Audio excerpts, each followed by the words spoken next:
Hi friends, ఈరోజు ముచ్చట ఏంటంటే నిన్న పెట్టిన వీడియో చాలా మందికి నచ్చనట్టుంది. అసలు ఇది ఎవరి కోసం పెట్టింది, ఎందుకు ఇలా మాట్లాడుతుంది అనుకున్నారా? ఏం లేదండి, చిన్న కంటెంట్ కోసం అంతే. ఫుడ్ కోసం నేను పుట్టినా, నా కోసం ఫుడ్ పుట్టిందా నాకు అర్థం కాదు. అర్థం కాక మా ఆయనని అడిగా ఇదే డైలాగు. ఆయన ఏమన్నాడు తెలుసా?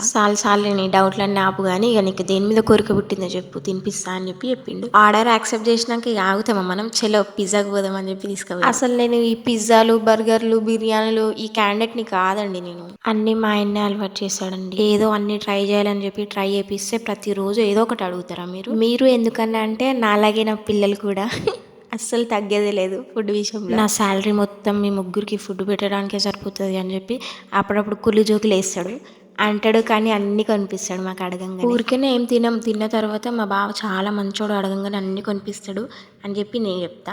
నా క్యూటీస్ ఏమో మా డాడీ చాలా మంచోడు, అన్ని కొనిపిస్తాడు, లవ్ యూ డాడీ అని నా పిల్లలు చెప్తారు. అయిపోయి ఇక ఆయనకు కావాల్సింది మాకు నచ్చింది తిని మేము హ్యాపీగా ఉండడం అంతే. చూస్తుంటే నోట్లో నీళ్ళు ఊరుతున్నాయి కదా మీకు కూడా, సేమ్ నాకు కూడా. ఈ వీడియో నచ్చితే లైక్, షేర్, సబ్స్క్రైబ్, కామెంట్ చేయకపోతే గుద్దుతా.